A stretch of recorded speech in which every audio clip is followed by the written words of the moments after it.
is a quick tutorial on how to use the Vassal module for Pax Viking.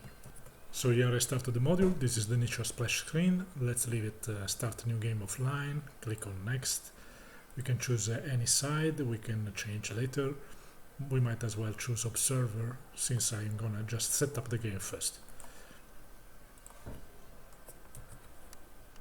So now the game started. This is the main map. This is the toolbar with all the buttons. The first one we want to click is this one, table setup. This is a virtual display of virtual chairs around the round table. You can drag and drop to get random colors from here, or you can reset here and do an automatic procedure here. For example, let's do a setup for 4 players. So here we got blue has been selected as first player, then green, red, and orange. Let's assume we are happy with that. And now we can assign names, actual player names, to each color, either one by one, right-clicking on them, or automatically from here in table order, random order. Let's set random order, and let's say that Stefano is playing. Well, I misspelled it, but it doesn't matter. Then Yun is playing, Phil, and Andy. Okay, I misspelled my name, so I can right click here and change, fix it. Okay, so we got Andy going first, followed by Phil and myself and you. This concludes the table setup. Then we can close that and go to the actual game setup, where we set up the saga pile, the saga track, and victory conditions, and then starting ventures. So we click here and set the selector mode, number of victory condition cards, type of victory condition cards, face up or face down. We can close that, and as you see, the saga pile was built for us here at top right of the main map, the saga track. Initial ventures were sent to the board. Since we set up for 4, 6 minus 4, 2, there should be 2 ventures on the map. Here they are, Sapmi and Burtas. And 3 victory conditions were randomly chosen for us. One standard type, advanced, and standard. Remember, we selected the mixed Tor's variant. Then this concludes the game setup. And the other thing let's to do for the setup is actually set up the player mats for each player. So normally we would proceed presumably in player order, so Andy would go first, and then Phil, and then myself. But let's skip ahead and pretend that it's my turn. I was selected to play with red, so I can switch, click here on the white flag, switch to player red from observer to player red. So now it's I am player red. If I type anything here in the chat screen, as you see, it's reported as from right Stefano. So I can click on this red shield here to open up my playmat, select a Jarl. These are all 9 of them are available, Jarls or Jals, I'm not sure how to pronounce them. And so since I'm the first to choose, so I can look at them, decide which one I like the most.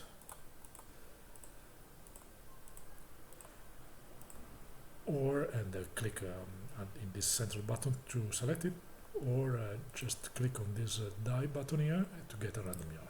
Let's do that. So I was assigned Stibur, and you see I was player red, so all my red tokens have been set up for me on the playmat. This is the area for my ties, from my hand. So when I purchase something from the market, for example from the open market here, I can drag and drop them in place, or I can right click on the card and send to my hand, Ctrl H. And alternatively I can also buy from a face down tile from the saga pile and send to my hand, or drag and drop. In this case you see this top left shield icon is a reminder that these cards are visible to me, but will be face down for you, for everybody else. So everybody else, if looking at my playmat, will see these 2 cards showing like here in the saga pile, the reverse, face down, so only the shields. And these 2 instead are face up. I can either reveal cards clicking mask on mask, like that. For example, if I want to play this advocate here, then this will not be visible to anybody. I have to unmask him to make sure everybody can see. And I can also mask the previously bought face-up cards if I want, but probably no need for that. And these are my serfs and gulls. You right-click on them to gain or spend the serfs and gulls. These are action markers, some icons, and also my home icon for Stibune that starts in somewhere around Germany, Poland, I guess, Denmark maybe. If we go check the map, indeed here is, yes, probably what is it, Germany, and it's starting there. And other things to notice are how to refresh the saga track. There's this button here to refresh the saga track like that, or to advance the saga track, discarding the bottommost card, the card at value 1. That's used for winter solstice. Let's do that. The discarded cards will show up here, just in case you need to fish it up. And what else? You can right-click on the trade post to send the trade cheat to your end. Let's try that. For example, I say I control this trade post during the game. I right-click there, and if I open my playmat, you see I have this trade post there. If later on somebody controls Adeline, when they right-click there, the trade sheet will be automatically moved to their playmat. Let's try that. So let's change and move to play as a player. Let's see who else was in play. I think orange was in play. Double check. Yeah, orange, and theoretically Yun. So Yun at the start of the game would have selected this yard. See that Stibure is not available, it's grayed out. So say that this Let's Go Nilde. And if he now during the game controls Adeline, that I remind you is in my possession now, Stibure. But if he controls Adeline, then he does that, and the cheat moves to his playmat. From mine goes to his. And that's basically it. The same you can do for right-click on powerful allies. In this case, this is to how you return all the longships home. So, for example, these Pharaoh allies. By the way, these are still in showing pink colors, and even though now the official color is going to be gray for them, we will have to change it in a future release. So say that they are there, maybe this one is rotated like that or something like that. So you can right click on each one of them and send back home, or just click here to send them or straight home.